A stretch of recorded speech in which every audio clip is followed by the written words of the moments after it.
Good morning. We are here on the 8th of May, 2014 at New York University and have the good fortune to be present with Jim Morgan, longtime educator associated with this university and other institutions. We recently celebrated his 80th birthday, and on that occasion would like to take this opportunity to share with him and look back on his long career in education and the insights and experiences therein. It's also a pleasure to be here with him. In the interest of fairness and subjectivity, my name is David Weisman. I was a student, full disclosure, of Professor Morgan's between the years 1981 and 1983 for a variety of classes offered when I was taking a non-declared minor in urban planning here at New York University. So for the audience listening, that's the full disclosure on that. And thank you, Jim, for wanting to sit down and share this with posterity. My pleasure.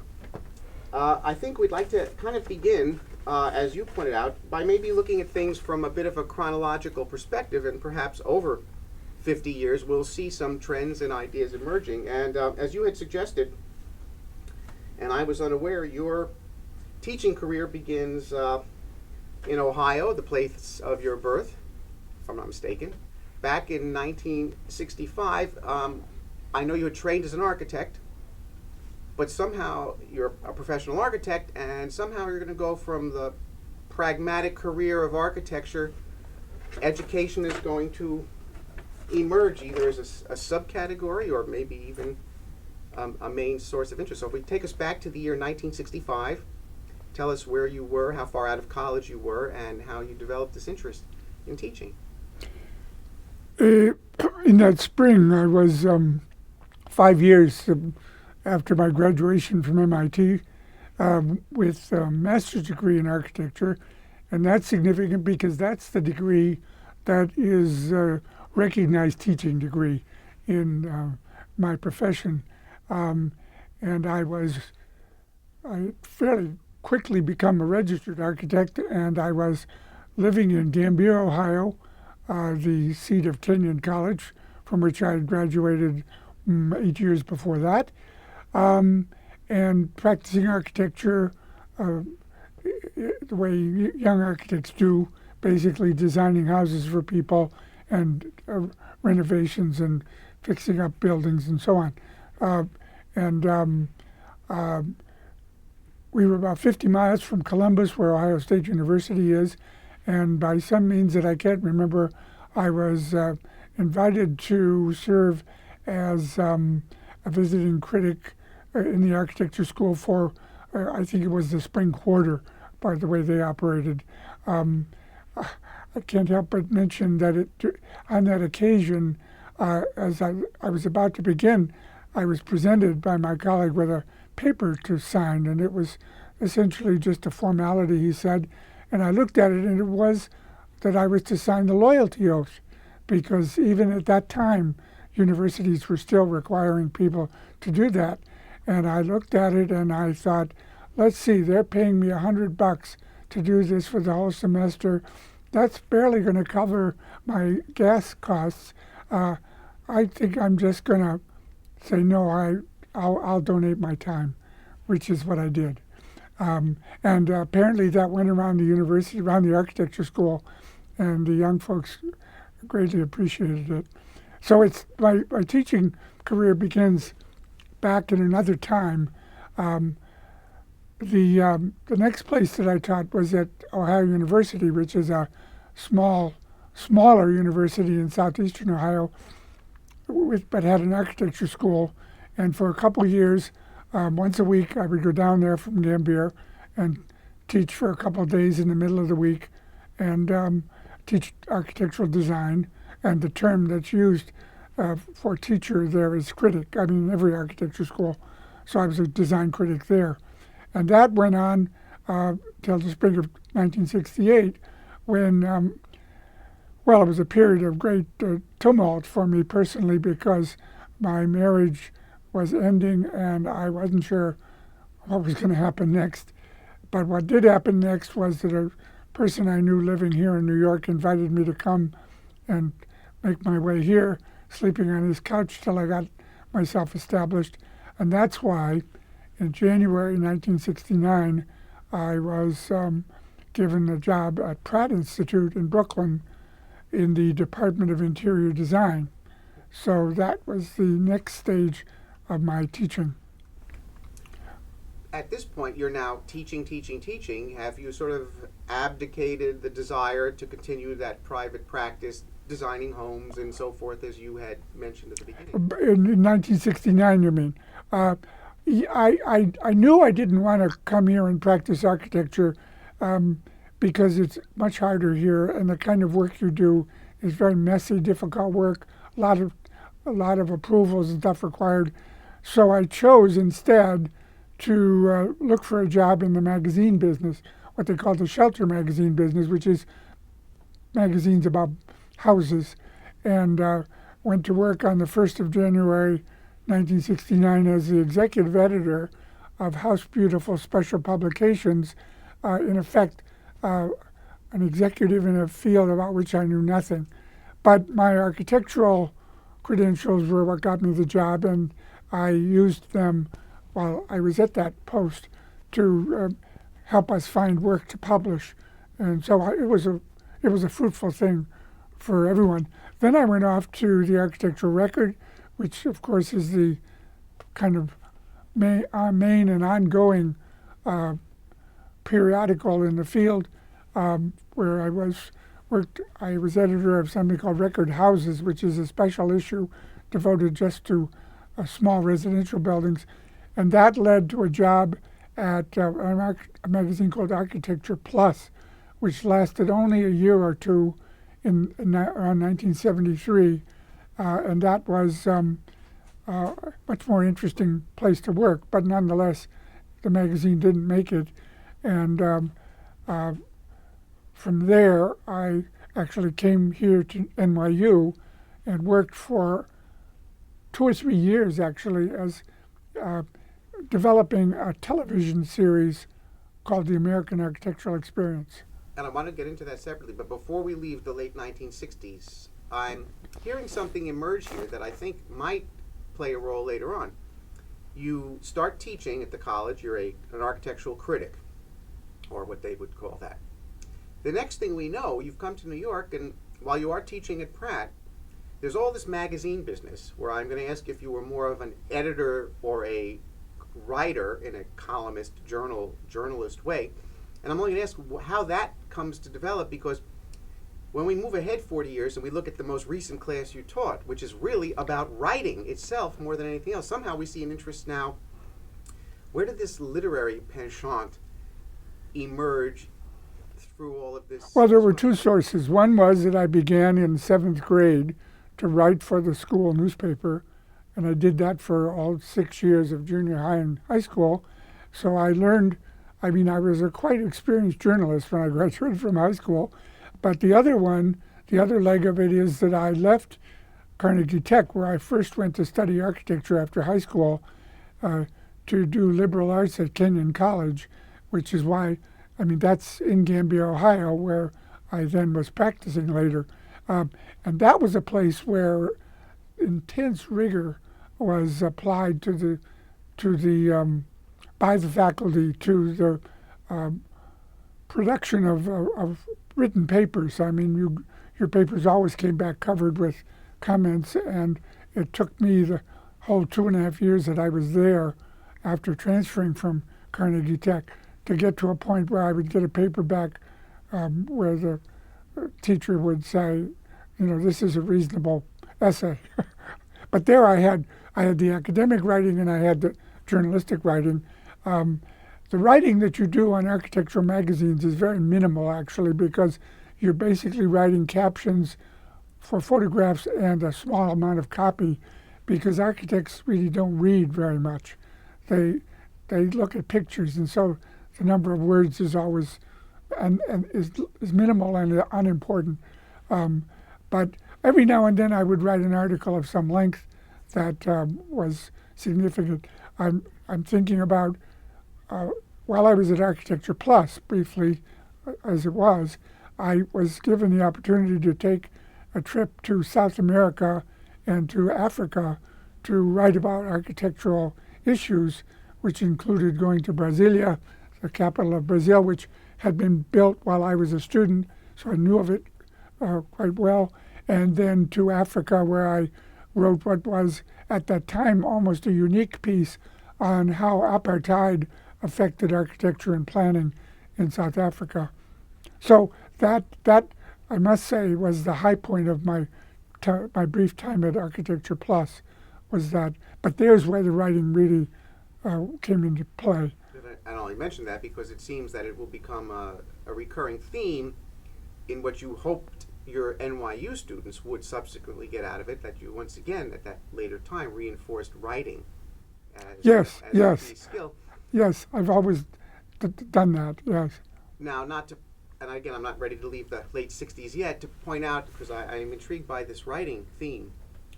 When you think back on your influences in architecture school. Who influenced me, you mean? And I think of the two gentlemen's names in particular, and I think you might know who I'm thinking about. Writing also, it seemed, was a great form of expression for both Lewis Mumford and Buckminster Fuller. Were those particular influences as well? Yes, I had the opportunity to attend a whole series of lectures that Lewis Mumford gave when he was what was called the Bemis professor, the visiting Bemis professor at MIT, while I was completing my training, and of course, he was a very important influence at that time in the culture as a whole. So that was remarkable. But I think it really was Bucky Fuller that was so important to me, because I came across him when I was in Carnegie Tech, when I was just out of high school, and I was struck almost immediately on hearing him that the way that I was going, I was being prepared as a technician, and I was going to be a good technician, but I saw that that wasn't enough. And that was a major influence in getting me to leave Carnegie Tech and transfer to Kenyon, where I focused. I majored in medieval church history, if you can imagine it, but did a great deal of, writing as part of that. So I would say Bucky Fuller was an extraordinarily powerful influence in my life, and when you read Bucky Fuller, it's a challenge because he uses language in his own elaborate way, but he's simply absolutely brilliant person, and I think a person who foresaw the really challenging state of the world today. I remember in a lecture, I heard it in 1954, he said, if we don't do something about the gulf between the haves and the have-nots, in 20 years we're going to be in trouble. And as I realized later, that was 1975, when, of course, we were being driven out of Vietnam, having, in our imperialistic way, tried to reshape this nation to our own image, and had failed, had been driven out. So there we were. The have-nots were really affecting our lives. And that brings me to the final thought I had before we leave this era. You mentioned, as this conversation started, that this period, 1968, was a personally tumultuous period for you in your life. And not to belittle that, but it immediately occurred to me, it was a particularly tumultuous period for the student unrest in Paris. It was a tumultuous period for the entire culture. Absolutely. How was what was going on in the broader world perhaps affecting your thinking at that time? Well, I was so wrapped up in my own situation that I didn't think very well of it. I do remember on the morning or a couple mornings after the assassination of Dr. King, walking in the county seat of the place where I practiced, in a parade of people who were expressing their devastation that this had happened. I mean, these were mid-central Ohio white people. It wasn't like, but they were also devastated. And I had only this kind of numb sense that something terrible had happened. I couldn't really wrap my head around it. But yes, that year was what I call a watershed year, both for me personally and I think for the whole country, and for young people, certainly all over the world. And as a teacher, were you in your classroom experiences of those late 60s sensing that coming back from the students? Because you're in Ohio on the cusp of Kent State. Yeah, very near Kent State. Or were they just serious, dedicated students? In my case, at Ohio University, where I was at that moment, it was less intense. There was some of it, but it wasn't the way it was here at Columbia or even Pratt, which I later saw. They were aware of it and they were upset, but not to the degree that students were in some more urban universities. All right, well, thank you. I just, as I say, I know we were moving ahead a bit in the chronology, but I did want to ask a little bit about the broader background there, if it was all right. Well, it's important that I came to New York as a kind of refugee. I mean, I was forced to leave Ohio, which was, practicing in Gambier was a really wonderful, fulfilling, and satisfying thing. And when I couldn't do it anymore and came here, it was let's call it unsettling, and it took me a while to get acclimated to going from just being the village architect to being the executive editor of some national magazines. So it was stimulating, but also, a bit challenging emotionally. And so now chronologically, we're back into New York now. It's approximately 1960. Well, 1969, yeah. Yeah. And so if you want, we'll resume now. It's 1969 in New York. You've had your magazine editing experience, and you were about your teaching. Well, I was about to say that I had gone on to the point I'd gone more or less through the magazine business. I'd worked for 3 of them, quit 2 of them, was laid off from the 3rd one because the magazine was really essentially folding. And I was lucky enough that through a friend got a connection here at NYU, which with a person who was able to get a National Endowment for the Humanities grant to produce a television series that was going to be a bit more ambitiously produced than the series that they had at the time. I'm wanting to use the word dawn. The name of it was a series of programs where an NYU professor would stand up in front of a television camera, and the people who watched this program at 6 o'clock in the morning could then take the exam and get college credit for it. Sunrise semester? Sunrise semester, thank you. You can see why dawn wasn't the right direction. Anyway, the idea was to produce, on the subject of American architecture, a sunrise semester course where you could show pictures of buildings that were actually made on purpose for that series. And that went on I worked on that for about 3 years and wrote a number of, as they would call them, treatments for programs. But in the end, we weren't chosen for production, and so it never went anywhere, except for a pilot that we did where we went to Oklahoma and Texas. We contrasted Frank Lloyd Wright's Price Tower in Bartlesville with the Pennzoil building in Houston, which had been designed by Philip Johnson. And one was very, very slick. The other one was Frank Lloyd Wright, and one of his, great image visions of how one could live. I mean, it was a wonderfully elegant tower that we spent a great deal of time examining. Well, I think we were in Bartlesville for a week, so we had a good chance to learn about it.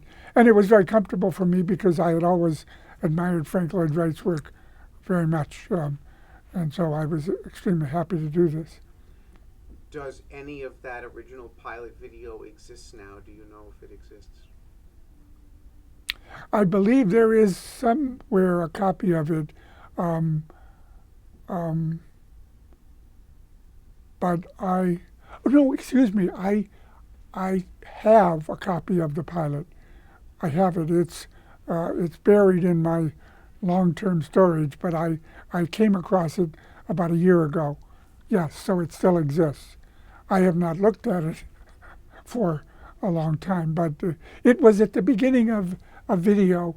I mean, at the time, video cameras were these sort of very heavy things that were connected by a big cable to a van, and all the electronic stuff was in the truck. And so it was that portable, but I mean, such an amazing development that's happened since, that you can hold up your telephone and make a video. In any case, it was a remarkable experience, even if it didn't go any further than that. And it was important because it was fundamentally a teaching tool. And that, all the while, by the way, I'm teaching at Pratt, starting from January 1969 on through.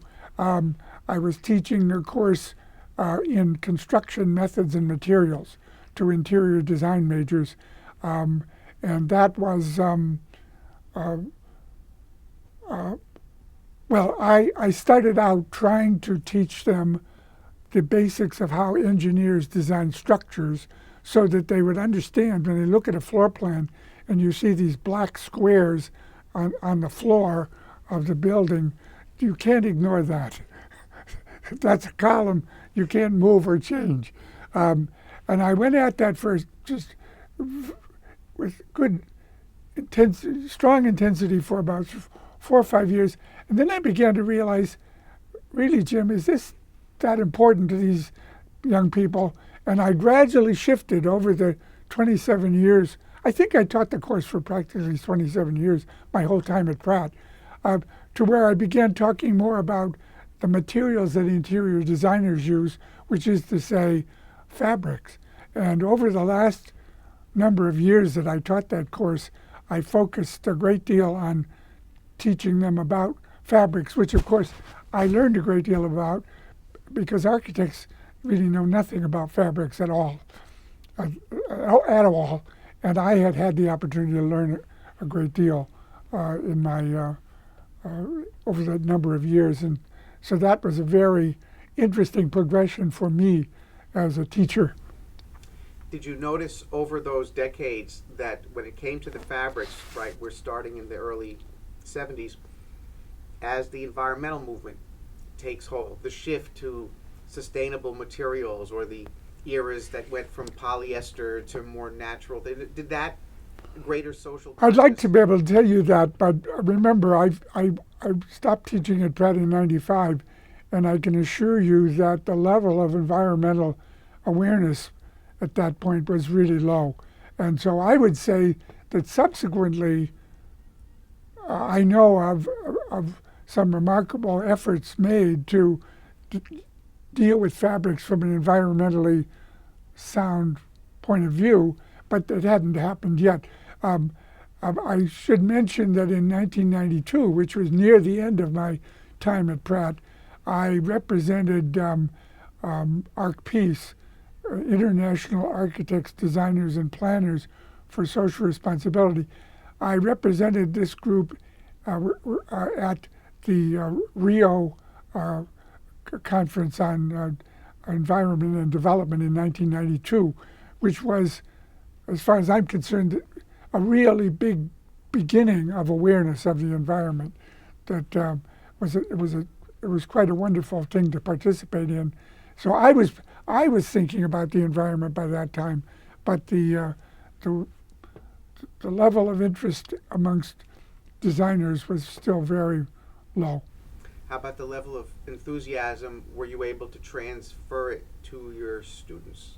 Oh, I tried. You mean, we've started getting a little out of our order. Let me go back and say that after I stopped working on the television series, there were 3 or 4 years passed, but then I was approached by Carol Krinsky to take over a course in the program that she had developed, that had been going since about 1975, the urban design the urban design program, which is now called Urban Design and Architecture Studies program. And the course was the course about politics and urban design. And what happened was that I was able to use my community board experience in that. And that had begun about the time when I was making the film, working on the television series. I was appointed to Community Board 5, Manhattan Community Board 5, which is what we know as Midtown Manhattan. And it was a period when there was a great deal of the building of office buildings. I was a member of the board from 1974 to 1984, and during that period there was tremendous amount of activity on our looking at the drawings for it and commenting on, and to the extent that anybody paid attention, approving or disapproving the projects. So that was the beginning, really, of my political interests. That is what led me to Rio, ultimately, and on the way beyond that. But it fits in with this period when I was teaching at Pratt, and I was also working at NYU on this television series and becoming active in the community board. This would be 1974 through 1984. Now, who may not be familiar with it would understand that a community board in Manhattan is obviously an extremely political or politicized. This is not sort of an ecumenical discussion group. There are real pressing decisions on which multi-billion-dollar developments and transformations of the city take place. Yes, that's right. Not to question the credibility, but what part of your resume was it that you think did you have to be nominated by someone, and what were the tenets of that you think led to your choice, or the choice of you? I had a friend, an architect, who had been active on the board, and he wanted to leave the board. He was tired of it, but he wanted to see to it that another architect was appointed in order to pay attention to the architectural issues that all of this building generated. And so he suggested that I apply. It wasn't that I was appointed. And in fact, I recognized the political nature of it when I had applied, and he had told me that they would respond quickly, and they didn't. And finally I called the borough president's office, and it said borough president in New York that nominates the members to the community board. And they said, well, we've been in touch with you. And I said, really? And then I remembered that I had gotten 2 or 3 invitations to fundraising parties for the borough president, and I had not pursued them. And I suddenly understood that the way that you get appointed is by supporting the borough president's campaign. And I went to my friend and I told him what had happened, and he called the borough president's office and told him what he and I thought of that. And within 2 weeks I was appointed. They had to come out of the closet and say it wasn't about contributions. So that's how I got appointed. So it was my introduction to the community board was understanding it was political from the beginning. And what happened there was I realized fairly quickly that the majority of the people on the community board, that community board, were representatives of the real estate business in different levels, and that in effect it was a real estate board. But there was a small group of people who recognized that there was a community, however disorganized or unorganized it was. I think we realized there were about 30,000 people living in the district, and then there were all those millions of people who come both every day to work or to do some sort of errands or what have you. And then there's the other constituency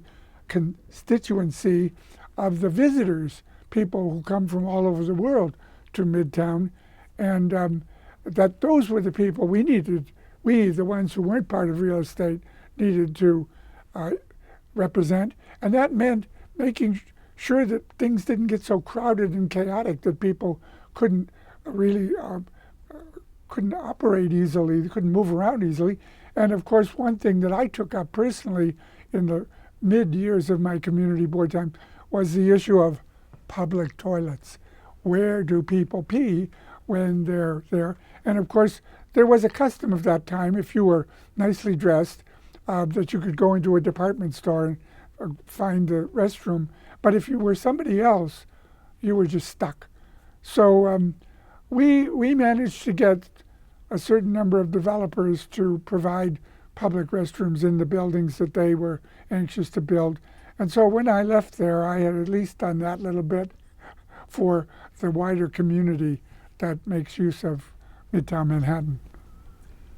Would you also say that, as we discussed earlier, in the late 60s, you were not as politicized, you had personal issues you were resolving, you were establishing your teaching career, that here's where we may see the beginnings of development, or maybe it existed earlier in your life, that would eventually lead to things like being arrested at the Republican convention and so forth? That's easy to talk about. I was following very definitely a middle class sort of path. I wanted to be a successful architect so that my daughters could, as they grew up, have horses to ride. I mean, that was my dream, was in this little village where we lived, that the Morgan girls eventually would each be able to have a horse if she wanted it. So you see, it wasn't anything to do with urban issues, it wasn't until I got here and I became intensely aware that my grandfather, also named Jim Morgan, had lived at 26th Street and Madison Avenue at the end of his life. And I say that because ultimately he committed suicide from that place where he lived, walked to the river and jumped in it.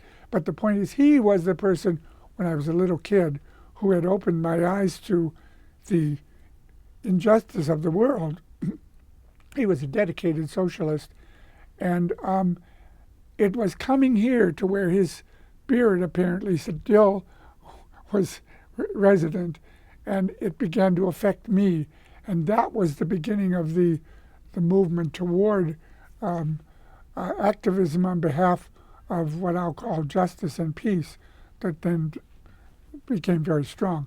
And the community board was really the beginning of it. And the decision, I've always said this was a weird decision for an architect to decide not to ally with the real estate side of the board, but the community side. But that's what felt right to me. And that was what characterized my work on the community board. I hesitate to say this without implying any defeat, but having not been there, would you say that many of the votes then went 4-1 on the decisions made by that board? Were you often the lone dissenter? Oh, 4-1 would be a little extreme. I would say 3-1. No, I would say that because the real estate field had the majority, we very rarely won anything. The one case where we made quite a difference was on the Villard houses, which was a group of very elegantly designed houses at 50th Street and Madison Avenue, right behind the Cathedral of St. John. St. Patrick's Cathedral, excuse me. A developer named Harry Helmsley wanted to build a hotel that would use those buildings as a sort of forecourt. And I became part of a little task force of the community board that demanded that he not, in his redevelopment of the site, destroy a number of what we had discovered by chance were extremely beautiful rooms within the original Villard houses. They were from the 1880s, and some of the portions of the building had extremely beautiful interior development, and we succeeded in that. And now the hotel that is in that tower, I can't tell you what the name of it is because it keeps changing, makes use of those spaces for public rooms like restaurants and cocktail lounges and the like that we forced him to save. That was a major, that was how we succeeded, the level at which we succeeded. The hotel still got built, of course. Now, we're at this period where you're at NYU. You are, of course, as you pointed out, still teaching at Pratt, similarly. Both. I'm teaching at both, yes. One is a specific technical program for interior designers. The other is an urban design program that's looking at the broader spectrum of things. Any cross-fertilization of interests among the students? Anything to say about the types of students of the time? Well, that was always interesting to me, that there were periods when in the morning, I would go to Pratt. I would teach professional students technical subjects. Pratt at that time was a magnet for students from Asia. We had many Korean students, a few Japanese students, some Taiwanese students, etc. So it was a matter of teaching students whose language skills were really minimal, and that was a challenge. And then in the afternoon, I would come here, and I would be teaching essentially a liberal arts course, a version of what you could call political science, I guess, to the majors in the urban design program. And that meant really, as you made the point a little earlier, getting them to focus on writing and developing their writing skills, but also giving them the opportunity to interact with people who had a political interest of one sort or another, depending on what the topic was for the semester in the course called it was called Decision Making in Urban Design. And as I've learned to say, it meant how do New York City politics affect what gets built around us and what doesn't get built. So it was a remarkably different kind of teaching on each case. And what happened, I suppose, at the most is that some of my students over the years did decide to pursue interior design, some of my NYU students, and some of them even went to Pratt to do it. So that was, but generally speaking, it was a challenge for me as a teacher to change my tune, as it were, from morning to afternoon. But I loved it, and I really, it was very rich and stimulating for me as a teacher. If I might, as we're in that period, look at some of the details about that. Would you say that, did you have a role in helping to design the curriculum itself for the urban design program, what the courses would be that would lead to a major, or you sort of just showed up and were you involved in broader departmental affairs? I think this is a good point to say that I've always been an adjunct professor, which is a high-flown way of saying part-time. And one of the advantages of that is that you don't have a lot of obligation with committees and so on within the department. But the disadvantage is that you are essentially a contract worker and you teach what you're asked to teach.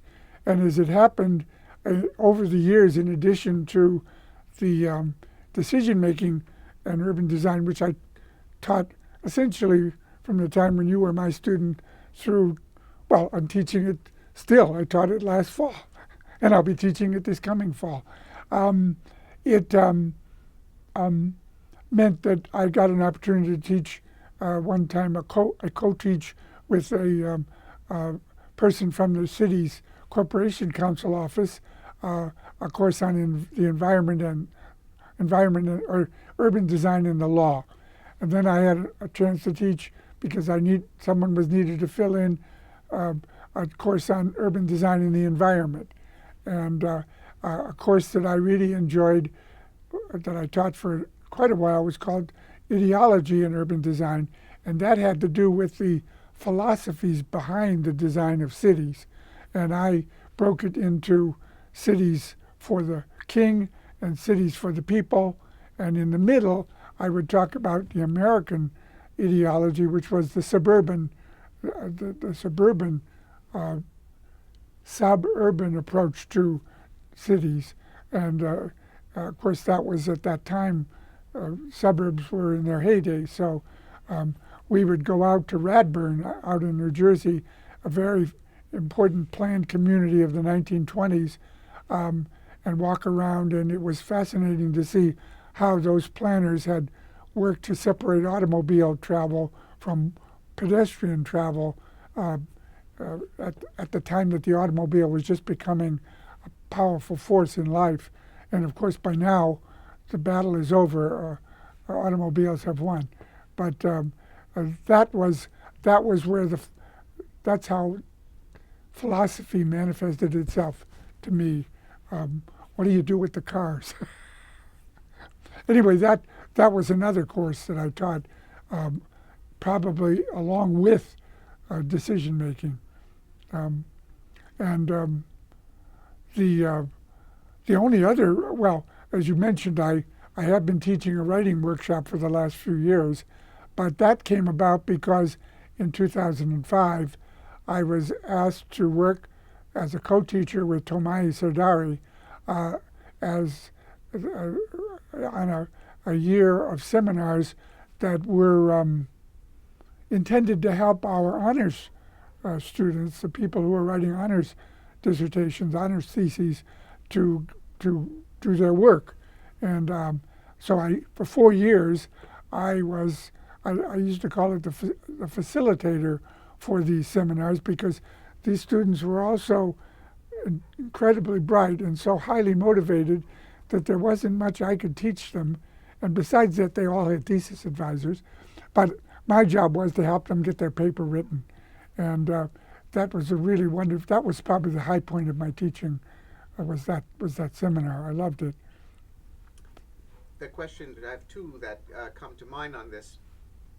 One is, I remember from the days in class, and it might apply to your teaching method, a lot of the class had to do with your ability, and maybe it's because of the community boards, to teach via the every other week guest speaker approach. That you thought bringing the real folks in and giving the students the opportunity. Yeah. Maybe talk a little about that. Well, that, if you remember it as every other week, it changed over the time. I can't even remember how I did it then. But how I've done it over the last, say, 15 years is that whatever topic we've picked, let me just say, in the last few years, two years we've devoted to NYU's plans for expansion. One when they were just getting started with it, and then the last 2 years ago when they were down to trying to get the approvals from the city to do what they wanted. So I used the university itself, but having started primarily with topics in Midtown, they came to be all over the city.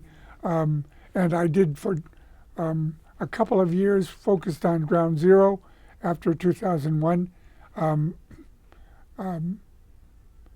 Another year we did the proposed work at what they call Atlantic Yards in Brooklyn, where a developer was going to do a huge development around a basketball arena. And we used that as the topic, and I'll refer to that in a moment. But what I did was I organized a semester of 13 or 14 3-hour class meetings, beginning with general lectures that I would give about how urban design interacts with the government approval structure. And in New York, there's a very, very highly regulated process called the ULURP, Urban Land Use Review Procedure. And this involves the community board as the first step of approval, so that it fitted very well in with my sort of bias to introduce it to students, help them to feel really clear that the community boards play a really important role in urban design in New York City. That was really always my subtext. In any case, when we did the Atlantic Yards project, and after I had finished introducing the students to the general issues, we were invited to the offices of the development company that was planning the Atlantic Yards project, and the vice president in charge of planning gave the students a wonderfully elaborate PowerPoint presentation, and there were Frank Gehry was the architect of it at that time, and there were Frank Gehry models sitting around, and there was nice food and so on. And so the students came out of this event just gaga. They just were so taken with this whole idea that they didn't know what to do, really. And then what I did in subsequent visitors, starting with government officials, I would bring in, for instance, the land use specialist in the borough president's office, and then people from the community board, and then the people from the neighborhood who opposed the project. So there'd be a series of 7 visitors, and it would go from the proponents and their glamorous promises of what was going to happen to the people who were literally going to lose their home because of it. And I remember that particular semester overhearing 2 of the students saying, "You know that guy at Forest City, Radnor, he really didn't tell us the truth, did he?" And I thought to myself, that's exactly what I wanted you to get out of it, was to recognize, because you have a chance to hear all of it, everybody's position, to decide for yourself what really makes the most sense for the city. And very commonly on these very large development projects, the interests of the citizens are not well served. And this is how the students, and I think it sticks quite well, recognize that that's the way things work. Now, some of them decide to become to go to work for the real estate developers. Really, they do. And I say, fine, go ahead, but at least you understand this. And the others, some of them become quite vigorous activists.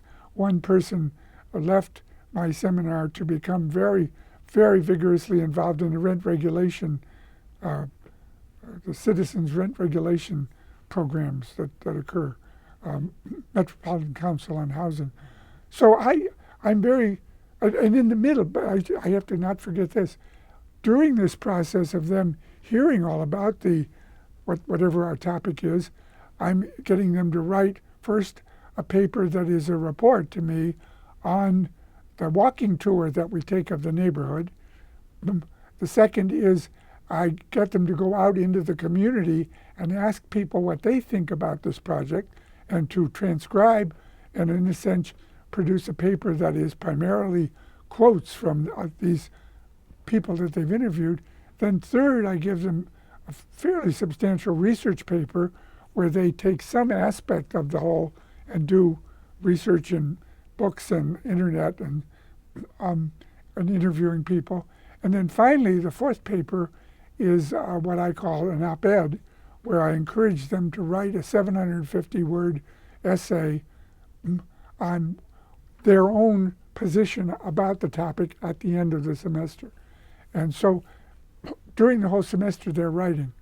And that is and I should say, the way I do it, and I hope this isn't disingenuous, but I make sure that every one of them gets back their first paper very thoroughly marked up, so that they recognize, and that's, some of the papers are not too bad, but many of them, the students just aren't ready to pay attention to the quality of the writing, and I give them a kind of heads up.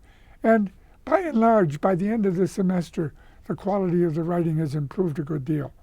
And, it isn't, we say this, that when you, at the end of the university or the college years, it's really sad how few of them can write adequately.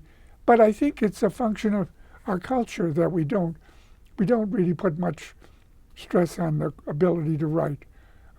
There are writers who write, and the rest of us read what they say or watch television. So that, and of course, there are writers involved in television too, but we don't pay much attention to it. So I don't blame my students who get to me in their senior year of college not really able to write very clearly. And so that's been a thread through my whole teaching experience, I would say.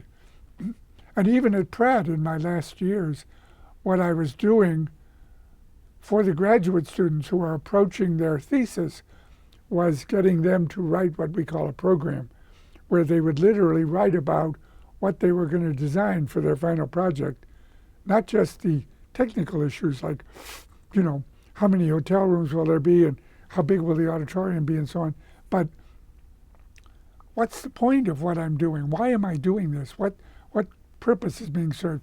And when the students are people who are fundamentally fluent in Asian languages, but not in English, it's a quite interesting challenge. But so I did a lot with writing even at Pratt at the end. Just a question related to that. My generation, of course, is the late 70s, early 80s, where pre-personal computer technological boom had to type my papers for your class on the Smith Corona back in the dorm room. There is no internet. Neither good nor bad. I'm not making a judgment. I was hoping you weren't complaining. Go on. Well, no. I am the only person I know who still has 2 vintage IBM Selectric typewriters that I use for my creative writing, and still found one living IBM retired serviceman in a rural area who knows how to adjust the little golf balls. Yes. But yes. Have you seen, and can you comment on, and objective or not, the quality? Do you think the presence of the internet, the ability to source information either quickly or easily, perhaps without the deep research that was done, you get the answer right away, has changed or affected this? I'm sorry. I mean, I realize I'm an old guy, and maybe I'm just being stuffy and obdurate. But yeah, I don't think the new technologies are helping people to write better. The papers look beautiful. They hand you the paper, it looks wonderful, but when you start reading it, and one of the points that I make to them is what I call betrayal by spell check, which is to say that it's customary for them. They type out their first draft, they get to the end, they do spell check, they print it out, they hand it in. And when you go through it, you find all these words that from the point of view of spell check are appropriate, properly spelled, but they don't belong there. And you can, as the reader, you can see what the student meant, but it was a misspelling that the student didn't catch because the student didn't bother to read through the paper, her or himself, before turning it in.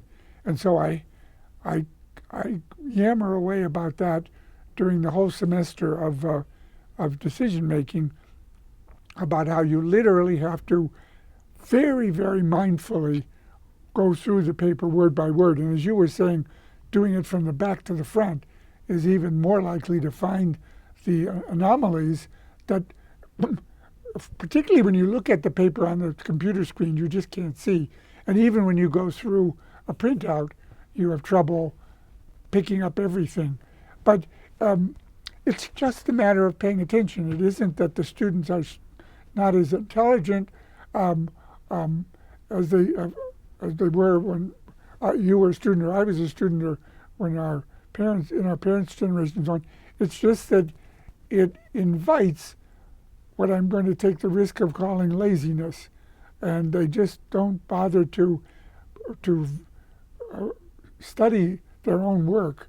That they don't self-edit it in the way that that you have to do in order to produce a really convincing piece of academic writing. And further along the lines of the students, and I guess this relates to my decision making and urban planning. I know you mentioned that you have the guests come in and you visit the developers, you visit the sites. But I recall, and perhaps you remember, the issue involving Fisher Brothers. Oh, yes. Was an issue. Student. Oh, you laugh about it. What brings a chuckle to your mind? Oh my, that's a very Well, you're thinking of the public toilets that they ultimately provided, but it starts with the fact that they wanted to build this building at Park Avenue and 53rd Street. It was approaching half of a block. Of course, the blocks between Park Avenue and Madison are short blocks, but nonetheless, this building was going to take up about half a block. And I was aware, studying the drawings, that the back end of the building butted up against the wall of the subway entrance to the F train, or was the F train in those days, at the what do you want to call it, the east end of the station, and that it would be a very easy matter to open a door, as it were, into the back end of the Fisher Brothers building and allow people to come up into the building directly from the subway. And that, of course, you find in buildings from the 20s and the 30s was not uncommon in New York. But I was in a meeting, a public meeting with the Fisher Brothers. In fact, one of the Fisher Brothers, the guy who was in charge of the Fisher family member was in charge of the project at that moment. And I was standing up talking about how I thought it was really important to achieve this subway connection. That this was something that, given that they were getting bonuses for the kind of open space it was a through-block arcade, that this was a really important kind of bonus, that this was one they would really earn. And this guy gets up out of his chair, comes up to me, and he sort of stands on his tiptoes. He says, "I'm sick and tired of hearing you telling me how I should design my building."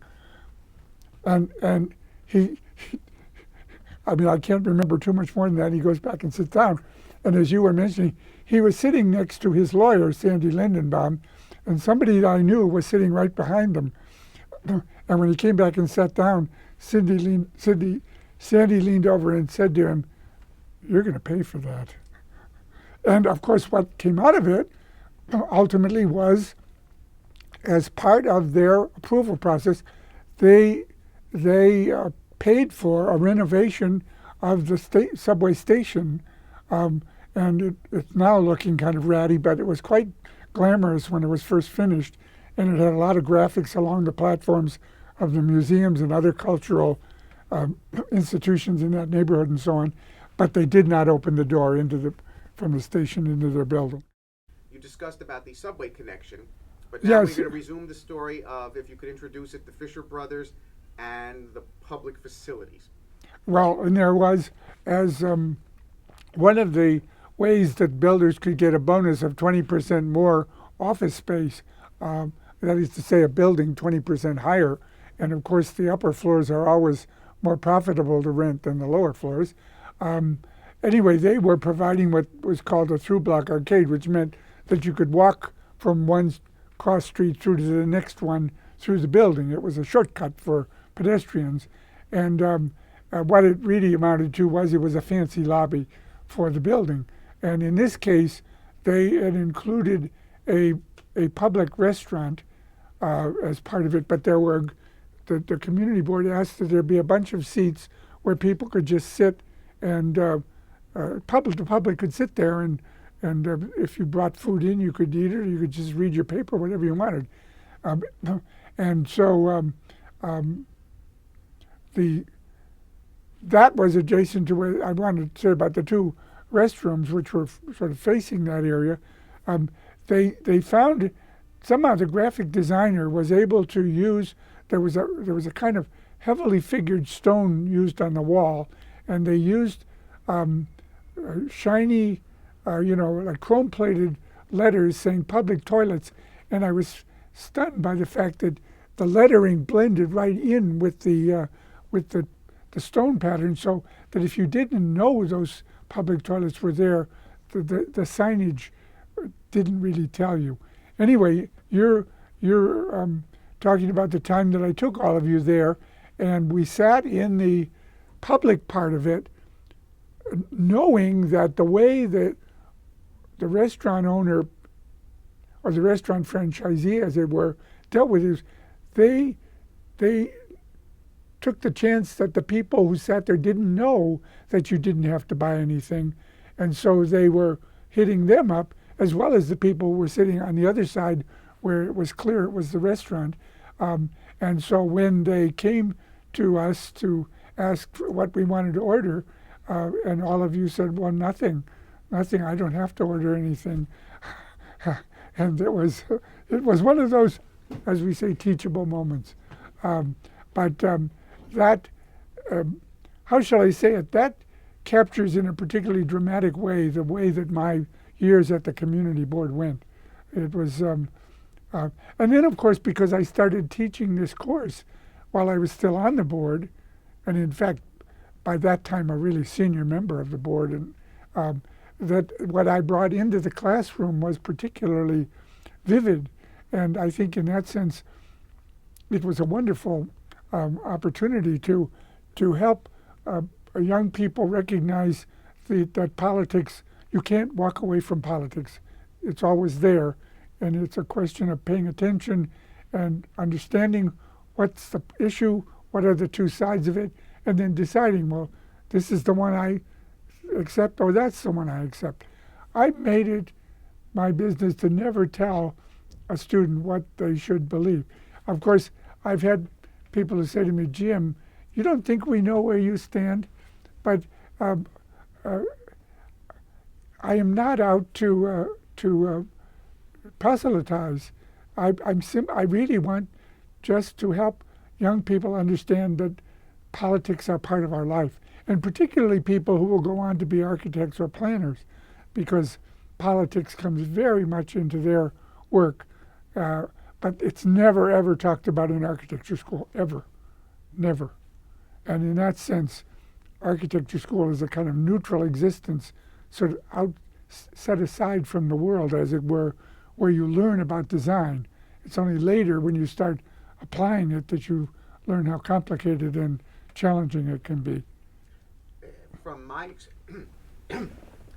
experience in your class, the converse side of it was we were invited. In fact, it was actually mandatory to attend a community board meeting and write an essay about Yes. the experience. And I don't know if that continues. Well, with your work. that's still mandatory in the course, in the introductory course, Shaping the Urban Environment. And Mosette, of course, did that for many, many years, led the walking tours connected with that. And that's where, so everyone who comes to me has been to a community board meeting.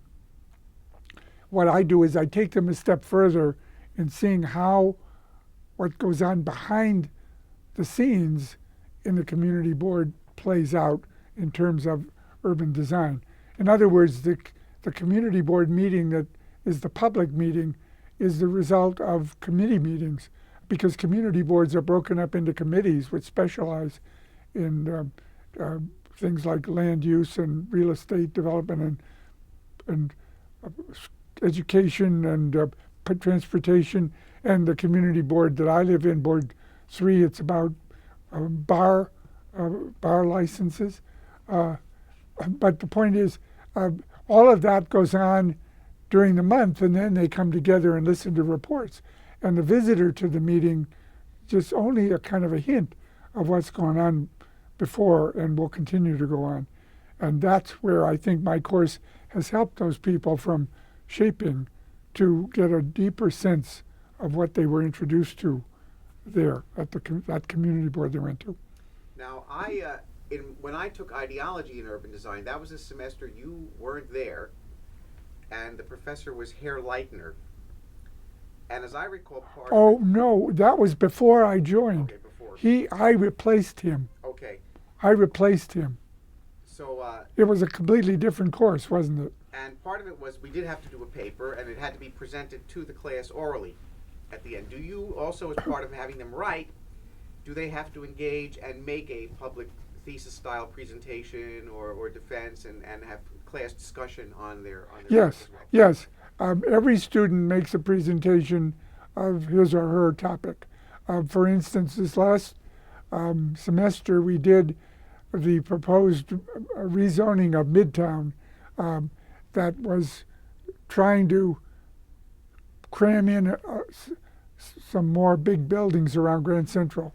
And what I did was to divide the topics up into those that had to do with the rezoning and with topics that had to do with Grand Central itself.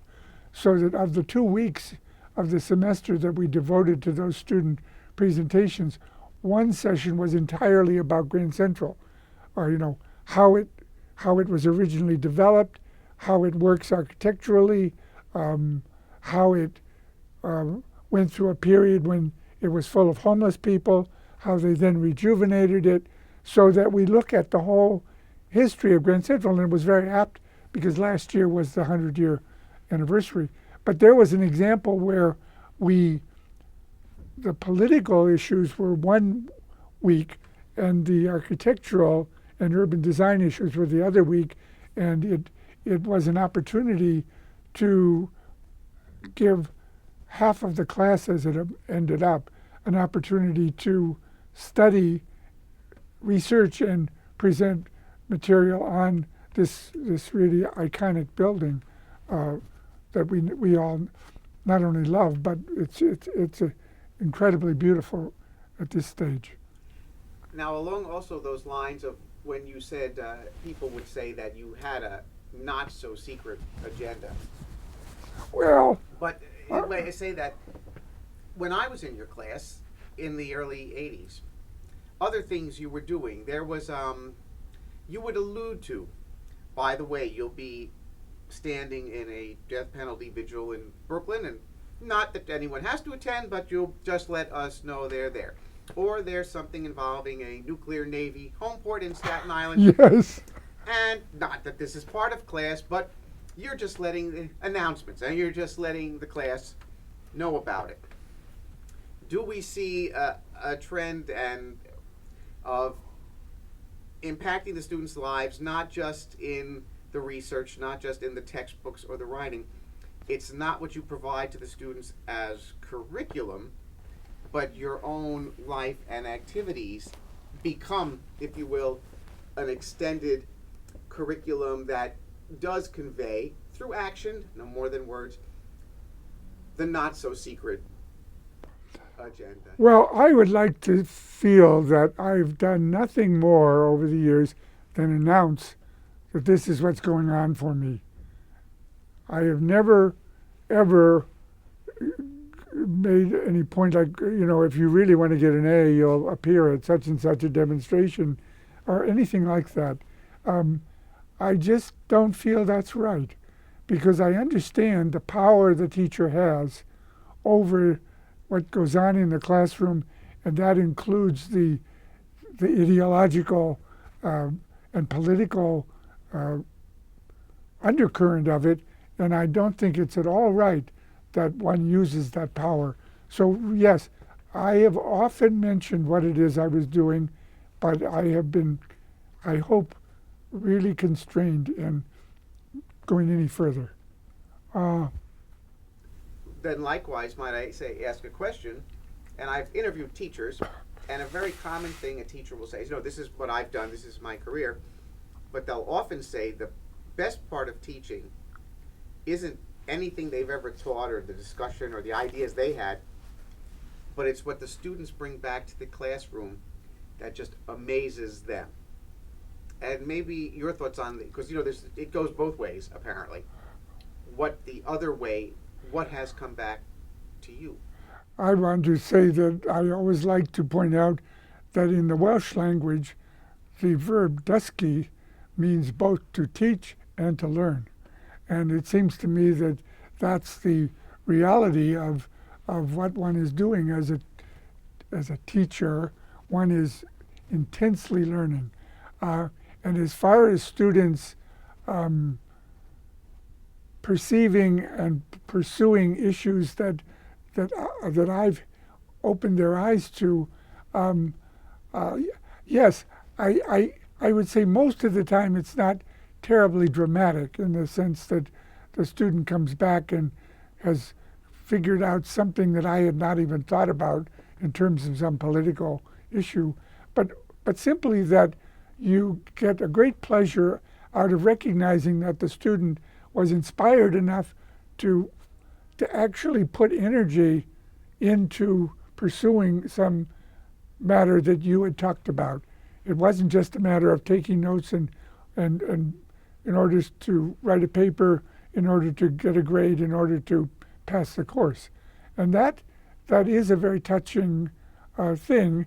And it's, from my point of view, at least here at NYU, it's been very satisfying that my students, on the whole, have been people who have been paying attention. Let's put it this way. At least I would say that half the class, I think, is paying attention. And out of that comes the opportunity to get back to me with some perception that they have had about the what we're working on. It was the case with the Midtown rezoning. I made sure they understood what a horrible, horrible place the Grand Central subway station is, for the 4 and the 5 and the 6 lines. And so a very strong undercurrent of our whole semester was, what are we going to do how can we improve that station?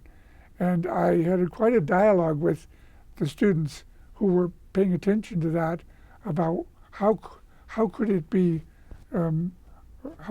developed, and ultimately, inspired by their concern, I came up with a proposal for how the station could be renovated without shutting it down. That was the key question for them. They couldn't see, how could you possibly repair this or redo this station when it's working 24 hours a day? And so I, based on what they were concerned, I did come up with a way to build new tubes out on the outside of the existing walls and use those in order to widen the platforms. That's the problem. The platforms there are too narrow. So the existing track next to the wall would be pulled up, and in fact, then you'd go through the wall, as it were, and you could widen the platform. But of course, I'm not pursuing that because that's such a would be such a terribly difficult thing to achieve that I sort of put it out to see what would happen, and a few people said, "Yeah, that's a good idea," but anyway, that was an example of the students inspiring me back and forth between us in a recent example. And looking at your years in the department itself, I don't know if my experience was an anomaly. I was here as a film student in the Reed Tisch School of the Arts Film School, but I had always wanted to be an architect as a young person, except they told me I wasn't good enough in math. Ha ha ha. Yeah, I know, turns out not to be the case, but that's how the guidance counselor Oh yes. And said, if Absolutely. I have to arrange shapes and angles, I guess I'll do it from behind the camera, as I have composed, hopefully, the correct perspectives and parallels on this interview setting today. Nevertheless, I chose to take undeclared, but enough courses to count for a minor in urban planning, because here you are in New York. It's the world's greatest location. Everyone wants to film in New York. What better to do than to actually immerse yourself in it, but to know something about it? Have you found a breakdown in students who are in the urban planning department because they want that degree here versus students, was I really an exception, who come to your department from outside interests because they want to explore the questions or concerns there? Well, I suppose I'll say you sort of spoiled me in that way, that I've always been really happy to see people coming to me from Tisch, which hasn't been happening so much recently, but it did in the middle years. And nowadays, what I get is almost every student is a double major. And so they are majoring in our department and something else. Chemistry, political science, Russian literature. It's a tremendous range of mixtures, but they come with, I think, for basically the same reason you did, that they want to know more about this city in which they're living for these years as students. So those people enrich the experience in the class tremendously. And I think I try very hard on the first day when we're actually talking about to each other about our own backgrounds, to let them know that, aha, you're from the business school. How glad I am you are willing to sit with us. Or, you're at Tisch, or you're in Gallatin, the school where you sort of make up your own major. So it's very impressive to me, and maybe it's just that it's an administrative shift, but it sounds wonderful to me that these young people are not only doing double majors, but they have almost all of them have studied abroad. It's one of the university's policies that they encourage people to spend a semester. Well, they're all over the world now, the centers, but I think that's a really powerful thing. And for those students who say spend a semester in Florence, where they get to absorb the urbanity of that really incredibly beautiful city, it's a fabulous thing. So I admire that way that the student experience has become enriched. I even had a student last fall who was majoring in civil engineering at Dubai. I mean, excuse me, not Dubai, at Abu Dhabi, where we have a campus now. And she was an Asian woman who was studying in the Middle East and taking a semester here at the mother campus, as it were. And you are aware, I think, that we now have an engineering school. We bought Brooklyn Polytechnic, and it's now NYU Polytechnic. So she was studying there, but she was also taking my course. So it was the student mix is really wonderful. I'm very excited about the students that I get. I find them, remarkably interested in what's going on, and quite committed to doing the work that I asked them to do in order to pass the course. And they're very preoccupied with their electronic devices, and that's kind of sad, I think, but that's life. And we do have the opportunity, and it never fails to startle me when I'm sitting in the seminar room and I say, let's see now, I wish we could get a picture of the Chrysler building. And somebody sitting down at the end by the keyboard goes, da, da, da, da, da, bingo, there's not only one picture, but several pictures of the Chrysler building on the screen at the end of the room. So we have that kind of access to visual information that's just spectacular, in my opinion. So, I'm very aware of what seems to me the really, really great challenges that people who are in college right now are headed into in their life. Climate change and political unrest and this ridiculous disallocation of money, of wealth, now held by so much of it held by such a tiny fraction of the population, and so much deprivation and poverty. I want very much to help them go out into the world prepared to deal with these issues, rather than to want to pretend they don't exist. And so that's an opportunity that I have teaching what I'm teaching, is to open them to it.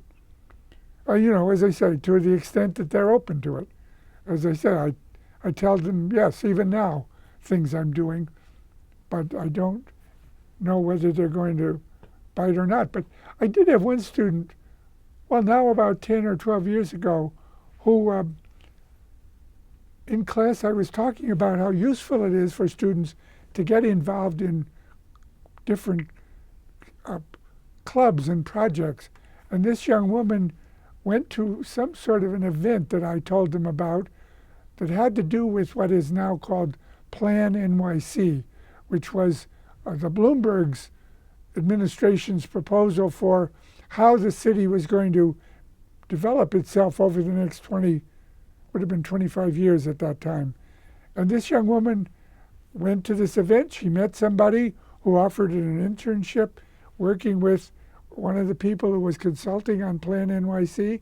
And then she got a job with another person who was actually working on it after she graduated. Then she got a job in the middle of the preparation of the report. And I was told by the deputy mayor in charge of it at the end that if she hadn't been there, they never could have pulled together the report that they ultimately issued. That her contribution was literally crucial.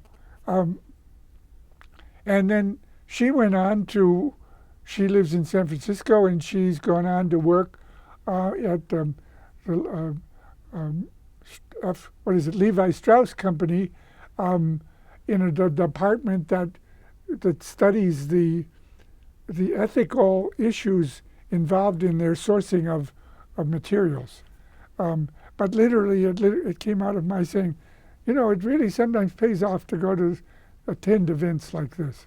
I'm sorry it's taken me so long to remember that, because it was a very powerful experience in my teaching that this young woman ultimately assumed such a role in a project that was so important in the city. When was it? About 2006 or 2007 that happened. So maybe if we sit here long enough, I'll think of some more. Well, if I might direct it just slightly, I want to cover some of the subjects you had in mind, and I think part of it is we've been discussing a lot about the students, which is, I guess, really a lot of what teaching is about. It's about the students. Yes. But you don't teach in a vacuum. And I'd like to ask about your role with other professors and your other adjuncts, and, as you say, the role of teaching unions. In other words, let's move to the teacher side of it rather than the teacher-student side. Okay. Yeah, I'd like to talk about that, because earlier I mentioned that I had always been an adjunct teacher, and that's a fancy word for part-time. And what that means is that you teach 1, 2, maybe 3 courses at the most. And often adjunct teachers teach at more than one institution, as I did when I was teaching at both Pratt and NYU. But the interesting thing about it for me was that when I went to Pratt in 1969, I discovered that there was an adjuncts union it was a faculty union actually that included both the full-time teachers and the part-time teachers, that had negotiated an extremely generous kind of package of benefits for the faculty. One had to teach there for 4 or 5 years before it kicked in, but once it did, literally the Pratt Institute would mail a check for the amount that was the Pratt tuition at that point to whatever institution your child was attending. And since I had 3 daughters who, starting in about 1977, were attending university sort of one after the other, there were periods when Pratt was sending off 2 checks each check equal to the tuition at that time to 2 different schools for the 2 daughters I had that were in college at that time. And there were health benefits, and there was even a contribution by the Institute to a retirement fund. So it was the most remarkable package of benefits. But it was not only that, the union was sort of the community of the Institute. In other words, teaching there, you kind of would come in and do your teaching and go home. And so you didn't get to know other people who were in the faculty that way. You barely got to know the people teaching in your department. But when you went to union meetings, you got to meet the people from all the different faculties. And so it was a really it was the heart for me of teaching at Pratt was the union. And when I began teaching here, there was no such union, and it wasn't for many, many years before we did a union. The adjuncts at NYU began organizing to have a union, and ironically, the two unions that were competing to be the one chosen by the faculty, one was the same union that I had at Pratt, the American Federation of Teachers, and the other one was the United Auto Workers. And in the voting, the UAW won the contract, and so I guess because I'm open to unions no matter what almost. I mean, I was raised in a union home. I said, fine, I'll get involved with the UAW. And so over the last, it's not even 10 years yet, I think, that we've had the union here. Why, for one thing, my own salary has grown up 25% in that period. And there now is a retirement fund benefit. There's health care insurance available. And what's more than that, the NYU local is amalgamated with the New School University local. So when you are active in the union, you get to know people from both schools in the same way that I did when I was at Pratt. And so I'm really deeply pleased that I have been a member of now two unions, which have meant that people who are adjunct teachers and who, if they're teaching in subjects like English and beginning math and basic courses, those people have a terrible time finding enough work to make a living. And at least this union, at this university, their interests are protected. And when somebody when somebody's in a department that decides that it doesn't want their services anymore, why they have protections. I mean, we can't keep a department from letting somebody go, but we can make sure that person gets a compensation package that allows them to leave with dignity. And for a while, in the early days of the union, I was serving as a steward of the NYU union, and I was actually going to meetings between an aggrieved faculty member and the department head and helping to mediate the situation. So it's proved to be, for me, a really great enrichment in the recent years here at NYU. I see, for a busy person, you're in the union as a steward, working with and for your other teachers. On the community board in Manhattan, doing urban planning issues. Seems like there's not, I don't know where one draws that invisible line between the career, the interest. They all seem to be kind of crossing the line. It seems like it's a very porous membrane. Well, one of the things I've recently begun to feel is that my teaching, which has been a continuous thread through my life, because almost always in the last 50 years I've been teaching at some college or university at some level or other, that rather than my profession, the architectural license that I've carried without practicing, or the activism which has been kind of situational. Causes come and go. That the teaching has been what has tied my adult working experience together, and I would say that plus the really deep commitment that I've come to have to the Religious Society of Friends, Quakers,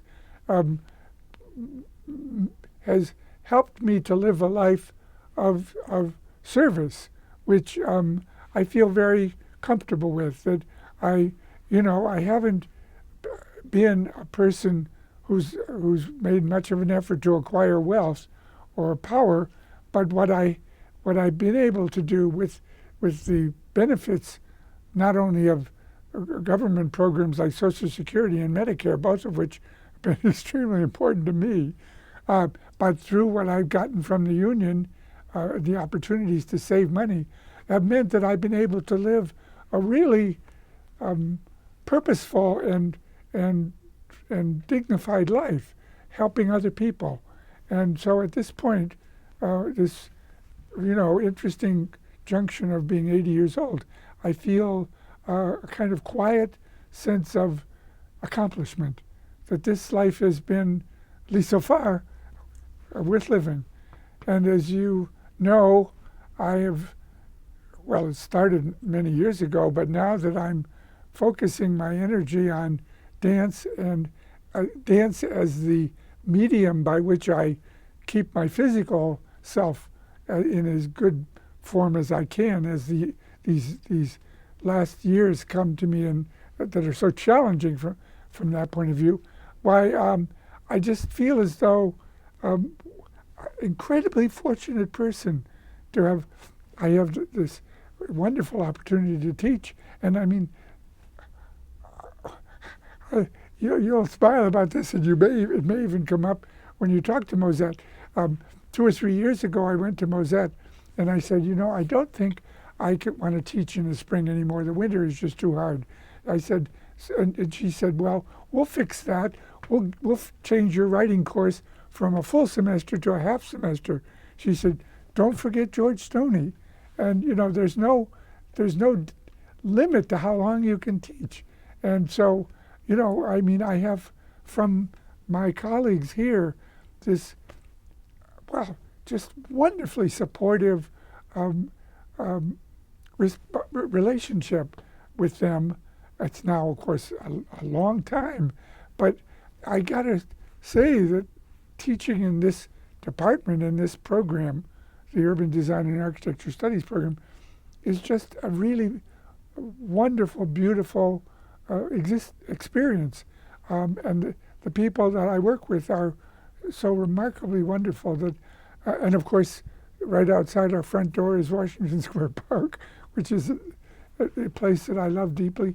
So I think that I have just about the best possible life that anybody could have.